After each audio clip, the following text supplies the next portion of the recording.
ಕಾಂಗ್ರೆಸ್ ಪಕ್ಷ ಅಲ್ಲಿ ಅಧಿಕಾರದಲ್ಲಿದೆ, ಆ ಮುಖ್ಯಮಂತ್ರಿಗಳನ್ನ ಕಾಂಗ್ರೆಸ್ ಪಕ್ಷದ ಮುಖಂಡರ ಟಾರ್ಗೆಟ್ ಮಾಡ್ತಾ ಇದ್ದಾರೆ.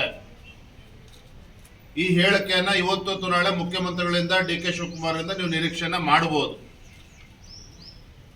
ಭಾರತೀಯ ಜನತಾ ಪಾರ್ಟಿ ಮೈಸೂರಿನ ಮೂಡ ಪ್ರಕರಣವನ್ನು ಎತ್ತಿಕೊಂಡು ವಿಧಾನಸಭೆಯಲ್ಲಿ ಸದನದಲ್ಲಿ ಚರ್ಚೆ ಮಾಡಬೇಕು ಅಂದಾಗ ದೇಸಾಯಿ ಕಮಿಟಿಯನ್ನ ರಚನೆ ಮಾಡಿದ್ದೇವೆ, ಇದ್ರ ಬಗ್ಗೆ ಚರ್ಚೆಗೆ ಅವಕಾಶ ಕೊಡೋದಿಲ್ಲ ಅಂತೇಳಿ HK ಪಾಟೀಲ್ ಕಾನೂನು ಸಚಿವರು ಸದನದ ಒಳಗಡೆ ಹೇಳಿ ನಿಮಗೆ ಚರ್ಚೆಗೆ ಅವಕಾಶವನ್ನು ನೀಡಲಿಲ್ಲ.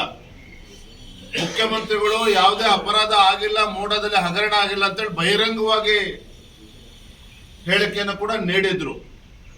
ತದನಂತರದಲ್ಲಿ ನಾವು ಬಿಜೆಪಿ JDS ಪಕ್ಷ ಮೈಸೂರಿಂದ ಬೆಂಗಳೂರಿಂದ ಮೈಸೂರಿಗೆ ಪಾದಯಾತ್ರೆಯನ್ನು ಕೂಡ ಮಾಡಿದ್ವಿ. ಅದಕ್ಕೆ ತದ್ವಿರುದ್ಧವಾಗಿ ಅವರು ಜನಾಂದೋಲನವನ್ನ ಕಾಂಗ್ರೆಸ್ ಪಕ್ಷದವ್ರು ಮಾಡಿದ್ರು. ಇದು ಒಂದು ಭಾಗ. ನಾವು ಅವತ್ತಿನೂ ಕೂಡ ಹೇಳ್ತಾ ಇದ್ದೇವೆ, ಭಾರತೀಯ ಜನತಾ ಪಾರ್ಟಿ ಮೈಸೂರಿನ ಮೂಡ ಹಗರಣ ಅಥವಾ ಮೂಡ ಪ್ರಕರಣ ಮುಖ್ಯಮಂತ್ರಿಗಳ ಕುಟುಂಬಕ್ಕೆ ಅಕ್ರಮವಾಗಿ ಬಂದಿರತಕ್ಕಂತ 14 ನಿವೇಶನಗಳಿಗೆ ಮಾತ್ರ ಸೀಮಿತ ಆಗಿಲ್ಲ. ನಾನು ಹಲವಾರು ಬಾರಿ ಹೇಳಿದ್ದೇನೆ ವಿಚಾರವನ್ನ. ಅಕ್ರಮವಾಗಿ ಮುಖ್ಯಮಂತ್ರಿಗಳ ಕುಟುಂಬ 14 ನಿವೇಶನಗಳನ್ನೇನು ಪಡೆದುಕೊಂಡಿದ್ದಾರೆ. ಜೊತೆಗೆ ಮುಖ್ಯಮಂತ್ರಿಗಳ ಹೇಳಿಕೆ ತಾವು ಮರಿಬಾರದು. ಇವರು ಮುಖ್ಯಮಂತ್ರಿಗಳ ಕುಟುಂಬ ಅಂತ ಹೇಳಿದ್ರೆ ಅನ್ಯಾಯ ಆಗ್ಬೇಕಾ? 14 ನಿವೇಶನಗಳನ್ನ ಹಿಂದಿರುಗಿಸ್ಬೇಕು ಅಂತ ಹೇಳಿದ್ರೆ 62 ಕೋಟಿ ಪರಿಹಾರ ಕೊಡ್ಲಿ, ಹಿಂದಿರುಗಿಸ್ತೇವೆ ಅನ್ನೋ ಮಾತನ್ನು ಕೂಡ ಸ್ವತಃ ಮುಖ್ಯಮಂತ್ರಿಗಳು ಹೇಳಿದ್ರು. ನಾನು ಹೇಳಿದ್ದೆ 14 ನಿವೇಶನದ ಜೊತೆಗೆ ಸಾವಿರಾರು ಕೋಟಿಗೆ ಬೆಲೆ ಬಾಳ್ತಕ್ಕಂತ ನಿವೇಶನಗಳು ಇವತ್ತು ರಿಯಲ್ ಎಸ್ಟೇಟ್ ಬ್ರೋಕರ್ಗಳ ಪಾಲಾಗಿದೆ. ಯಾವ ಬಡವರಿಗೆ ಕೊಡಬೇಕಾಗಿರ್ತಕ್ಕಂಥ ನಿವೇಶನ ಇವತ್ತು ಬ್ರೋಕರ್ಗಳಿಗೆ ಹಂಚಿದ್ದಾರೆ ಕಾಂಗ್ರೆಸ್ ಸರ್ಕಾರದವರು, ಸಚಿವರು ಅನ್ನುವ ಮಾತನ್ನ ಹೇಳಿದ್ದು. ಕೇವಲ ಆರೋಪ ಇರಲಿಲ್ಲ. ಲೋಕಾಯುಕ್ತದವರು ಯಾವ ರೀತಿ ತನಿಖೆ ಮಾಡ್ತಾ ಇದ್ದಾರೆ ಇವತ್ತು ಜಗಜ್ಜಾಹೀರಾಗಿದೆ. ಮುಖ್ಯಮಂತ್ರಿಗಳ ಬಾಮೈದ ರಾತ್ರಿ ಹೋಗಿ ತನಿಖಾಧಿಕಾರಿಗಳನ್ನ ಭೇಟಿ ಮಾಡಿ ಬರ್ತಾರೆ. ಆದ್ರೆ ಇವತ್ತು ಎನ್ಫೋರ್ಸ್ಮೆಂಟ್ ಡೈರೆಕ್ಟರೇಟ್ ಇವತ್ತು ನಿಷ್ಪಕ್ಷಪಾತವಾಗಿ ತನಿಖಾ ಸಂಸ್ಥೆಗಳು ಎಡುವಿದಾಗ ಒಂದು ಪ್ರಾಮಾಣಿಕ ಒಂದು ತನಿಖೆ ಇವತ್ತು ಎನ್ಫೋರ್ಸ್ಮೆಂಟ್ ಡೈರೆಕ್ಟರೇಟ್ ನೇತೃತ್ವದಲ್ಲಿ ಆಗಿದೆ. ಹಾಗಾಗಿ ಮೊದಲ ಹಂತದಲ್ಲಿ ಇವತ್ತು ಎನ್ಫೋರ್ಸ್ಮೆಂಟ್ ಡೈರೆಕ್ಟರೇಟ್ ಹೇಳಿದೆ 700 ಕೋಟಿಗೂ ಹೆಚ್ಚು ಬೆಲೆ ಬಾಳ್ತಕ್ಕಂಥ ನಿವೇಶನಗಳು ಇವತ್ತು ದೊಡ್ಡ ಹಗರಣ ಆಗಿದೆ ಅನ್ನೋ ಮಾತನ್ನ ಎನ್ಫೋರ್ಸ್ಮೆಂಟ್ ಡೈರೆಕ್ಟರೇಟ್ ಹೇಳಿದೆ. ಮತ್ತೆ 14 ನಿವೇಶನಗಳಲ್ಲೂ ಕೂಡ ಸಂಪೂರ್ಣವಾಗಿ ಅಕ್ರಮ ಆಗಿದೆ, ಫೋರ್ಜರಿ ಆಗಿದೆ. 2014 ಕೊಟ್ಟಿರ್ತಕ್ಕಂಥ ಮುಖ್ಯಮಂತ್ರಿಗಳು ಧರ್ಮಪತ್ನಿ ಕೊಟ್ಟಿರ್ತಕ್ಕಂಥ ಅರ್ಜಿಯನ್ನ ವೈಟರ್ ಹಚ್ಚಿ ತಿದ್ದುವ ಕೆಲಸ ಮಾಡಿದ್ದಾರೆ. ಇವೆಲ್ಲವನ್ನು ಕೂಡ ಎನ್ಫೋರ್ಸ್ಮೆಂಟ್ ಡೈರೆಕ್ಟರೇಟ್ ಹೇಳಿದೆ. ನಾವು ಕೂಡ ಇದ್ರ ಬಗ್ಗೆ ಹಲವಾರು ಬಾರಿ ನಮ್ಮ ಪಕ್ಷ ಚರ್ಚೆಯನ್ನ ಮಾಡಿದ್ದೇವೆ. ಅದೇ ರಾಜಕೀಯ ಪ್ರೇರಿತವಾಗಿ ಇವ್ರು ಹೇಳಿಕೆ ಕೊಡ್ತಾರೆ, ಬಿಜೆಪಿಯವರಿಗೆ ಮಾಡಕ್ ಕೆಲಸ ಇಲ್ಲ ಅಂತ ಹೇಳಿ ಪಾಪ ಮುಖ್ಯಮಂತ್ರಿಗಳೇ ನಮ್ಮ ಮೇಲೆ ಆರೋಪ ಮಾಡ್ತಾ ಇದ್ರು. ಅಚಾನಕ್ ಆಗಿ ಜ್ಞಾನೋದಯ ಆಗಿ ಅವರ ಧರ್ಮಪತ್ನಿಯವರು ಮುಖ್ಯಮಂತ್ರಿ ಮನೆಯಲ್ಲಿ ಅಧಿಕೃತ ನಿವಾಸದಲ್ಲೇ ಕೂತ್ಕೊಂಡು ಮುಖ್ಯಮಂತ್ರಿಗಳ ಗಮನಕ್ಕೂ ಬಾರ್ದೇನೆ ಒಂದು ಅರ್ಜಿಯನ್ನ ಮೈಸೂರಿನ ಮೂಡ ಕಮಿಷನರ್ಗೆ ಬರೆದಿದ್ರು. ತಮಗೆ ನೆನಪಿದೆ, ನನಗೆ ತೇಜೋವಧ ಆಗ್ತದೆ, 14 ನಿವೇಶನಗಳನ್ನ ಹಿಂಪಡೀರಿ ಅಂತೇಳಿ ಮುಖ್ಯಮಂತ್ರಿ ಗಮನಕ್ಕೂ ಬರ್ದೇನೆ ಮುಖ್ಯಮಂತ್ರಿ ಮನೆಯಲ್ಲೇ ಕೂತ್ಕೊಂಡು ಮುಖ್ಯಮಂತ್ರಿಗಳ ಧರ್ಮಪತ್ನಿಯವರು ಕೊಟ್ಟಿದ್ದಾರೆ. ಯಡಿಯೂರಪ್ಪನವ್ರ ಕಂಡ್ರೆ ಇನ್ನೂ ಕೂಡ ರಾಜ್ಯದ ಮುಖ್ಯಮಂತ್ರಿಗಳೇ ಕಾಂಗ್ರೆಸ್ ಸರ್ಕಾರಕ್ಕೆ ಭಯ. ಯಡಿಯೂರಪ್ಪನವ್ರು ಮಾಜಿ ಮುಖ್ಯಮಂತ್ರಿಗಳಾದರೂ ಸಹ ರಾಜ್ಯದ ಜನರ ಮನಸ್ಸಿನಲ್ಲಿ ಇನ್ನೂ ಕೂಡ ಇರ್ತಕ್ಕಂಥವ್ರು ಒಬ್ಬ ರೈತ ನಾಯಕ, ಒಬ್ಬ ಹೋರಾಟಗಾರ. ಹಾಗಾಗಿ ಒಬ್ಬ ಹೋರಾಟಗಾರನ ಬಗ್ಗೆ ಇನ್ನೂ ಕೂಡ ಒಬ್ಬ ಮುಖ್ಯಮಂತ್ರಿಗಳಿಗೆ ಕಾಂಗ್ರೆಸ್ ಸರ್ಕಾರಕ್ಕೆ ಭಯ ಇರೋದ್ರಿಂದ ಈ ರೀತಿ ರಾಜಕೀಯ ಪ್ರೇರಿತವಾಗಿರ್ತಕ್ಕಂಥ ಈ FIR ಗಳನ್ನು ರಿಜಿಸ್ಟರ್ ಮಾಡುವುದು ಎಲ್ಲ ಪ್ರಯತ್ನ ಮಾಡ್ತಾ ಇದ್ದಾರೆ. ಯಡಿಯೂರಪ್ಪನವರು ಅವಾಗೂ ಕೂಡ ಎದುರಿಲ್ಲ, ಇವತ್ತು ಕೂಡ ಎದುರು ಓಡೋಗ್ತಕ್ಕಂಥ ಪ್ರಶ್ನೆ ಇಲ್ಲ. ಎಲ್ಲವನ್ನು ಕೂಡ ದಿಟ್ಟವಾಗಿ ಎದುರಿಸ್ತಾರೆ. ರಾಜ್ಯ ಸರ್ಕಾರ ದ್ವೇಷದ ರಾಜಕಾರಣ ಶುರು ಮಾಡಿದೆ.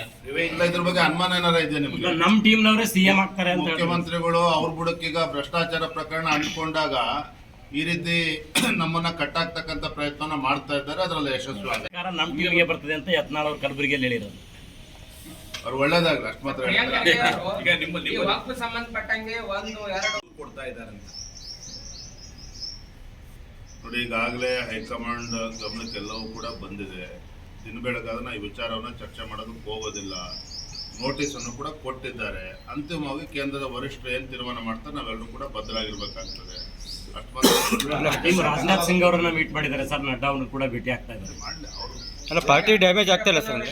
ಯಡಿಯೂರಪ್ಪನ ವಿರುದ್ಧ ತನಿಖೆ ಮಾಡಕ್ಕೆ ರಾಜ್ಯ ಸರ್ಕಾರ ಅನುಮತಿ ಕೇಂದ್ರ ವರಿಷ್ಠರನ್ನ ಭೇಟಿ ಮಾಡ್ತಕ್ಕಂಥ ನಿಟ್ಟಲ್ಲಿ ಹೋಗಿರ್ಬೋದು, ಮಾಹಿತಿ ಇಲ್ಲ ನನಗೆ. ಎಸ್ ಟಿ ಸೋಮಶೇಖರ್ ಹಲವು ದಿನಗಳಿಂದ ಕಾಂಗ್ರೆಸ್ ಸಂಸದ ಜೊತೆ ಓಡಾಡ ನಮ್ಮ ರಾಜ್ಯ ಕೋರ್ ಕಮಿಟಿ ಇದೆ ಬೆಂಗಳೂರಿನಲ್ಲಿ. ಇವೆಲ್ಲ ವಿಚಾರಗಳು ನಾವು ಚರ್ಚೆ ಮಾಡಿ, ಯಾಕಂದ್ರೆ ಇದು ನೀವು ಪತ್ರಕರ್ತರು ಅಷ್ಟೇ ಅಲ್ಲ, ಕಾರ್ಯಕರ್ತರು ಕೂಡ ನಮ್ಗೆ ಪ್ರಶ್ನೆ ಮಾಡ್ತಾ ಇದ್ದಾರೆ. ಕಳೆದ 1 ವರ್ಷದಿಂದ ತಗೊಳ್ಳೋದು ಸರಿ ಇದೆ. ಈಗ 15 ದಿನ ತಗೋತೀರಾ ಅಥವಾ 2-3 ದಿನ ತಗೋಕ್ ಸಾಧ್ಯನಾ? ಸಾಧ್ಯ ಅಸಾಧ್ಯಗಳು ಮುಂದಿನ ದಿನದಲ್ಲಿ ನಿಮ್ಗೆ ಗೊತ್ತಾಗ್ತದೆ. ಪಕ್ಷದಲ್ಲಿ ಏನೇ ಇವತ್ತು ಮುಖಂಡರುಗಳು ಯಾರು ಎಷ್ಟೇ ದೊಡ್ಡವರಿದ್ರು ಸಹ ಪಕ್ಷ ವಿರೋಧಿ ಕೆಲಸ ಏನ್ ಮಾಡ್ತಾರೆ ಇದ್ರ ಬಗ್ಗೆ ನಿರ್ದಾಕ್ಷಿಣ್ಯ ಕ್ರಮ ಕೈಗೊಳ್ಳಬೇಕು ಅಂತೇಳಿ ಎಲ್ಲ ಹಿರಿಯರ ಅಪೇಕ್ಷೆನೂ ಕೂಡ ಇದೆ. 7ನೇ ತಾರೀಕು ಕೋರ್ ಕಮಿಟಿ ಚರ್ಚೆ ಮಾಡಿ ನಾವು ದೆಹಲಿಗೆ ಅದರ ವರದಿ ನೀಡ್ತೇವೆ. ಯತ್ನಾಳ್ ಅವರ ಒಂದು ಮುಖ್ಯಮಂತ್ರಿಗಳು ಧರ್ಮ ಸಂಕಟದಿಂದ, ಭ್ರಷ್ಟಾಚಾರದಿಂದ ತಪ್ಪಿಸ್ಕೊಳ್ಬೇಕು, ಆರೋಪದಿಂದ ತಪ್ಪಿಸ್ಕೋಬೇಕು ಅಂತೇಳಿ 14 ನಿವೇಶನಗಳನ್ನ ಹಿಂದಿರುಗಿಸ್ತಕ್ಕಂಥ ಪ್ರಯತ್ನ ಮಾಡಿದ್ದಾರೆ. ಕದ್ದ ಮಾಲನ್ನ ವಾಪಸ್ ಕೊಟ್ಟರು ಸಹ ಆರೋಪದಿಂದ ಮುಕ್ತರಾಗೋದಕ್ಕೆ ಸಾಧ್ಯ ಆಗೋದಿಲ್ಲ. ಎನ್ಫೋರ್ಸ್ಮೆಂಟ್ ಡೈರೆಕ್ಟರೇಟ್ ತನಿಖೆ ಮಾಡ್ತಾ ಇದೆ. ಮುಂದಿನ ದಿನಗಳಲ್ಲಿ ಇನ್ನೂ ಕೂಡ ಸತ್ಯ ಹೊರಗೆ ಬರ್ತದೆ. ಸರಿ, ಆರ್ಎಸ್ ಅಪ್ರಾಪ್ತ ಬಾಲಿಕೆ ಮೇಲೆ ಅತ್ಯಾಚಾರ, ಇಂಥ ಹೇಯ ಕೃತ್ಯ ಹೊತ್ತು ದಿನೇ ದಿನೇ ವಿಶೇಷವಾಗಿ ಈ ಭಾಗದಲ್ಲಿ ಹೆಚ್ಚಾಗ್ತಾ ಇದೆ. ಕಾನೂನು ಸುವ್ಯವಸ್ಥೆ ಸಂಪೂರ್ಣ ಹಾಳಾಗಿರ್ತಕ್ಕಂಥದ್ದು. ಯಾರು ಏನ್ ಬೇಕಾದ್ರೂ ಮಾಡ್ಬೋದು.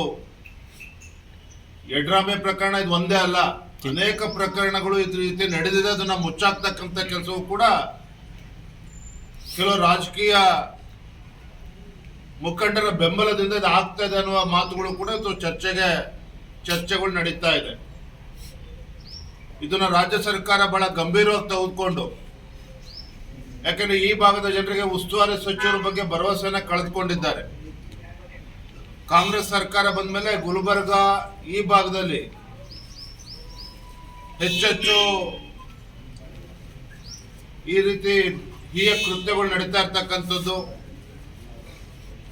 ಮರ್ಡರ್ಗಳು ನಡೀತಾ ಇರ್ತಕ್ಕಂಥದ್ದು, ಅಪರಾಧಿ ಪ್ರಕರಣಗಳು ಹೆಚ್ಚಾಗ್ತಾ ಇರ್ತಕ್ಕಂಥದ್ದು ಗಮನಿಸ್ತಾ ಇದ್ದಾರೆ.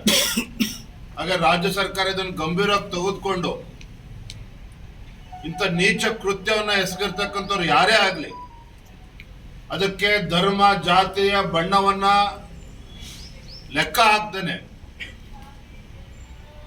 ಯಾರಿಂತ ಕೃತ್ಯವನ್ನ ಎಸಗಿದ್ದಾರೆ ಇವತ್ತು ನಿರ್ದಾಕ್ಷಿಣ್ಯವಾಗಿ ಕ್ರಮವನ್ನ ಕೈಗೊಳ್ಳಬೇಕು. ರೈತರು ಕಂಗಾಲಾಗಿದ್ದಾರೆ.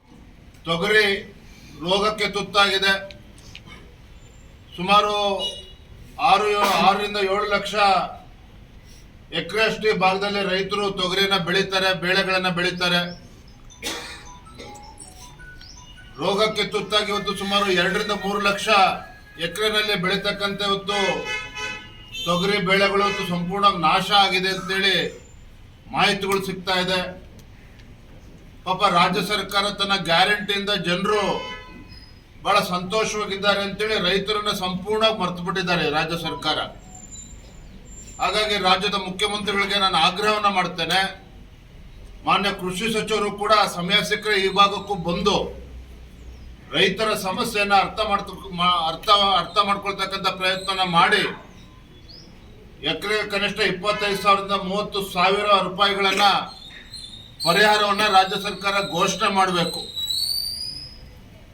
ಮಾನ್ಯ ಮುಖ್ಯಮಂತ್ರಿಗಳಿಗೆ ಮತ್ತು ಮಾನ್ಯ ಕೃಷಿ ಸಚಿವರಿಗೆ ನಾನು ಒತ್ತಾಯವನ್ನು ಮಾಡ್ತಾ ಇದ್ದೇನೆ.